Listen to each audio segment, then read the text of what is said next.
भगवत चरणारविंदो मकरंद के पिपासु कथा श्रोता बंधुओं, माताओं तथा बहनों एवं मेरे प्रिय बुजुर्ग साथियों,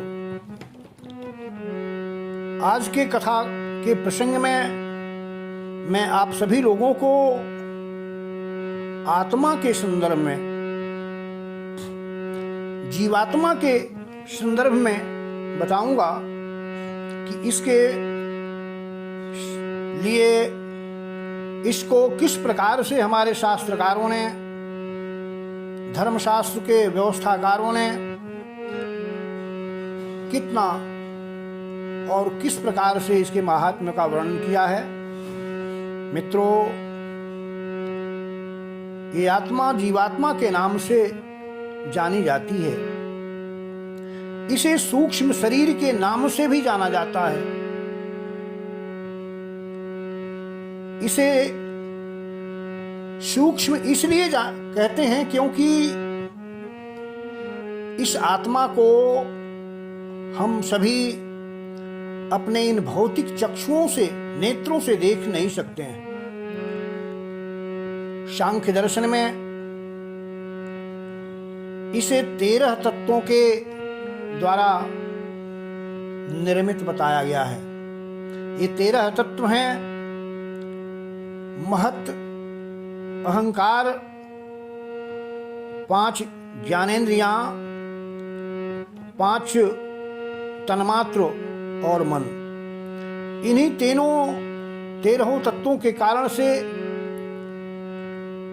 यह आत्मा सूक्ष्म रहता है और अबाध गति से जहां भी चाहता है बड़े ही सूक्ष्म रूप से ये निकल जाता, चला जाता है। शंकराचार्य जी ने इस आत्मा के संदर्भ में भाष्य करते हुए लिखा है कि आत्मा क्या है। यच्चाप्नोति यदा दत्ते यच्चाति विषयानिह यच्चास्य संततो भावः तस्मादात्मेति कथ्यते तस्मादात्मेति कथ्यते। कहते हैं शंकराचार्य जी, जो इन सांसारिक विषयों को आपनोति ग्रहण करता है, जो सांसारिक विषय भोगों को आदत्ते उसका भोग करता है, ग्रहण करता है विषयों को, और जिसका भाव हमेशा हमेशा बना रहता है, जो कभी भी नश्वर नहीं है बल्कि अविनाशी है, इस कारण से इसका नाम आत्मा कहलाता है। मेरे मित्रों, कठोपनिषद में इसे अणोरणीयान महतो महीयान आत्मस्य जंतो हो निहितो गुहायाम कहा गया है। इसको अणु से भी अणु अर्थात सूक्ष्म से भी सूक्ष्मतर तथा महान से भी महान बताया गया है। इसी तरह से अन्यत्र इसी कठोपनिषद में इसका वर्णन करते हुए लिखा है, अशरीरम शरीरेष्वेव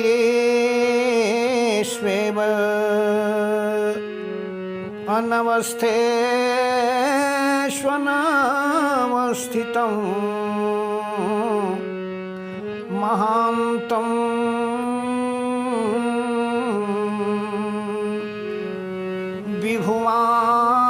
आत्मानं मत्वा धीरो न मुह्यति, मत्वा धीरो न मुह्यति। ये आत्मा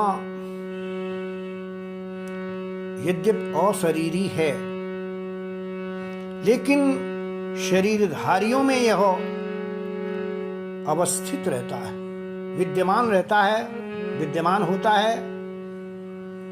ये महान से भी महान है, विभु है, व्यापक है। ऐसा जान करके जो धीर लोग हैं, जो बुद्धिमान लोग हैं, जो ज्ञानी लोग हैं, कभी आत्मा के संदर्भ में मोह नहीं करते हैं। इसीलिए इस आत्मा को अज कहा गया है, न जायते इति अजः। इस आत्मा को नित्य कहा गया, इस आत्मा को शाश्वत बताया गया, और इस आत्मा को पुरातन से भी पुरातन कहा गया है। गीता में भगवान कहते हैं, नायमात्मा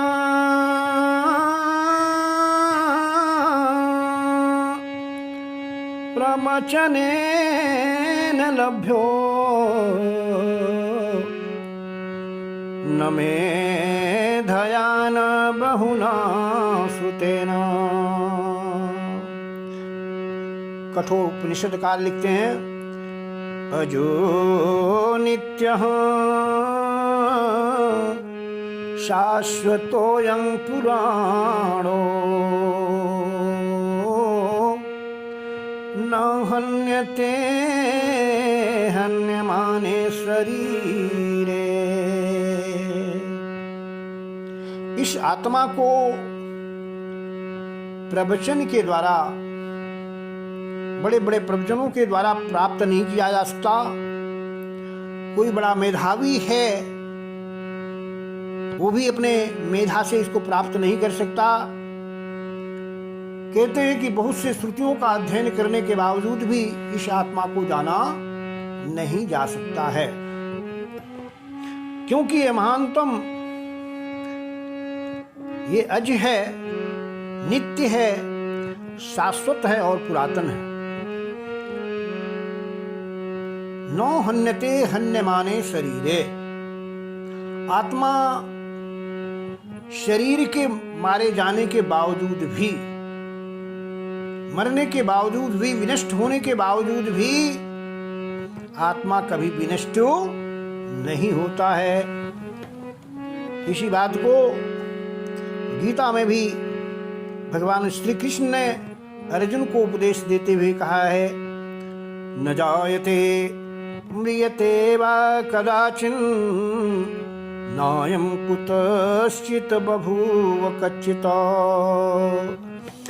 अजो नित्यः शाश्वतोऽयं पुराणो नो हन्यते हन्यमाने शरीरे। हे अर्जुन, इस आत्मा के विषय में जो तुम शोक कर रहे हो, जो मोहाभिभूत हो रहे हो कि मैं कैसे इस आत्मा को, लोगों को मारूंगा, तो ऐसी बात नहीं है। ये आत्मा कभी भी मारी नहीं जा सकती है। इसीलिए गीता में भगवान श्री कृष्ण कहते हैं अर्जुन से, नैनं छन्दन्ति शस्त्राणि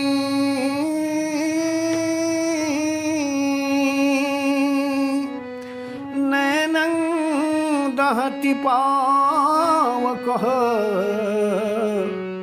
न चैनं क्लेदयन् चापोः न शोषयति मारुतः। अर्जुन, आत्मा ऐसा है जिसे शस्त्र कभी काट नहीं सकता है। आग आत्मा को कभी जला नहीं सकता है, और जल कभी भी आत्मा को गीला नहीं कर सकता है, और वायु आत्मा को कभी सुखा नहीं सकता है। काटी न सकहीं शस्त्र सुन भाई, कबहू सकहीं नहीं अग्नि जलाई, जल कबहू नहीं गीला करई, मारुत कबहू सुखा नहीं सकई।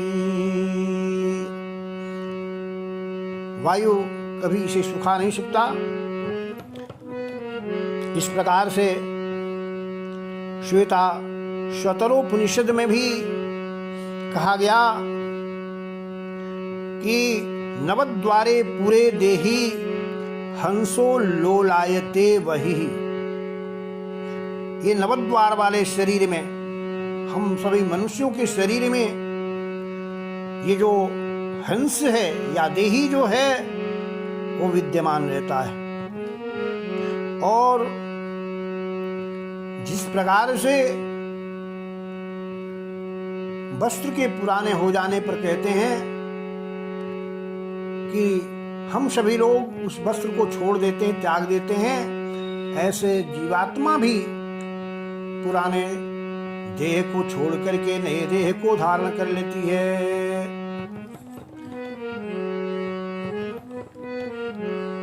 बृहदारण्यकोपनिषद में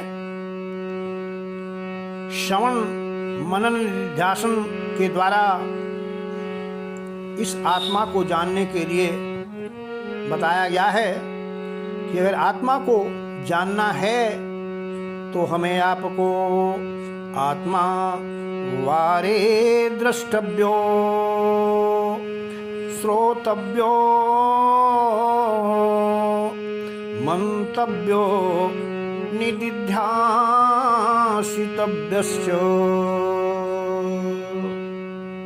आत्मा वारे द्रष्टव्यो श्रोतव्यो मंतव्यो निदिध्यासितव्यश्च। मित्रों, ये आत्मा बड़ा ही सूक्ष्म है और यह ईश्वर अंश जीव अविनाशी कहा गया। ये ईश्वर का अंश है, ईश्वर से यह अलग हुआ है और अंततो गत्वा अपने मोह के कारण से, अज्ञानता के कारण से वह तब तक उस परमात्मा में विलीन नहीं होता है जब तक कि उसे ये बोध होता है कि मैं ब्रह्म नहीं हूं। उसे कब उसकी मुक्ति होती है जबकि हमारा वेदांत कहता है कि अहम ब्रह्मास्मि। जब हमें जीव को यह बोध हो जाता है कि नहीं नहीं मैं ही वो ब्रह्म हूं, तभी उसका मुक्ति मिल पाती है। मेरे मित्रों, इसीलिए कहते हैं अज्ञो जंतुरनाशोऽयं आत्मनः जन्तुः अज्ञः। ये जंतु है, जीव है, वो अज्ञ है, अज्ञानी है, किंतु जो आत्मा है वो अनाशी अविनाशी है। ईश्वरः प्रेरितो गच्छेत स्वर्गं नरकमेव च।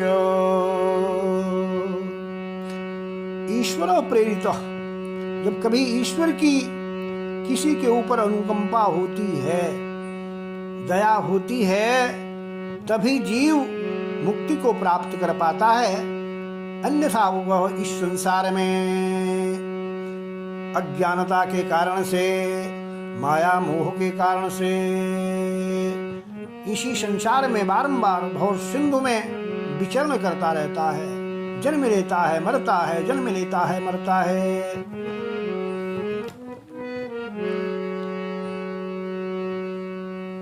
गीता में भगवान ने कहा पिबाशांसि जीर्णानि यथा विहाय वासांसि जीर्णानि यथा विहाय नवानि गृह्णाति नरोपराणि तथा शरीराणि विहाय जीर्णान्यन्यानि संयाति नवानि देहि अन्यानि संयाति नवानि देहि।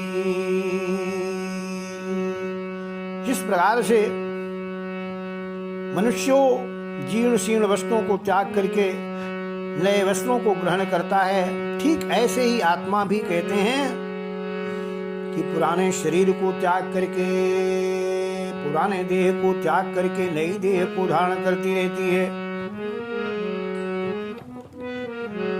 इस प्रकार से मित्रों, आत्मा के संबंध में नाना प्रकार से हमारे पुराणों ने, शास्त्रों ने, उपनिषदों ने इसका व्याख्या किया है। इसके संदर्भ में अपने विचार व्यक्त किए हैं। मित्रों, आत्मा को हमेशा शुद्ध रखने की बात कही गई है। अगर आत्मा शुद्ध है, चित्त है, तो आत्मा की मुक्ति हो सकती है। और आत्मा को अगर आप तमोगुणी, रजोगुणी बनाएंगे तो वो हमको इसी संसार में बांधने के लिए बारंबार आवागमन के लिए प्रेरित करती रहती है। और इसी कारण से आदमी या जीव इस संसार में जन्म लेता रहता है, मरता रहता है, जन्म लेता है, मरता। इसलिए मेरे मित्रों, आत्मानं विद्धि, हमारा शास्त्र कहता है, आत्मा को जानो, परमात्मा को जानो, तभी आपका हमारा कल्याण हो सकता है। नहीं तो हम भी उन पशुओं के समान आहार निद्रा भय मैथुनम चो, आहार निद्रा भय और मैथुन, ये अगर हमारी गति है पशुओं जैसा, और हम अपने विवेक ज्ञान का अगर उपयोग नहीं करेंगे तो इस भवसागर से हम कभी मुक्त नहीं हो सकते हैं। इसलिए अपने को जानो, आत्मा को पहचानो, परब्रह्म को जानो, परमेश्वर को जानो। परमेश्वर को मानोगे तो परमेश्वर की प्राप्ति होगी, इसमें संशय नहीं है। इसीलिए कहते हैं कि मन एव मनुष्याणाम कारणम बंधन मोक्षे, मन ही मनुष्य के बंधन और मोक्ष का कारण है। आप अपने मन को शुद्धि कीजिए और परमात्मा की प्राप्ति कीजिए। इन्हीं शब्दों के साथ एक बार भगवान के नारायण के नाम को आप ले लीजिए, जाप कर लीजिए। तो श्रीमन्नारायण नारायण नारायण, श्रीमन् नारायण नारायण नारायण, लक्ष्मी नारायण नारायण नारायण। बोलिए श्रीमन्नारायण नारायण नारायण, लक्ष्मी नारायण नारायण नारायण, लक्ष्मी नारायण नारायण नारायण। बोलिए सच्चिदानंद भगवान की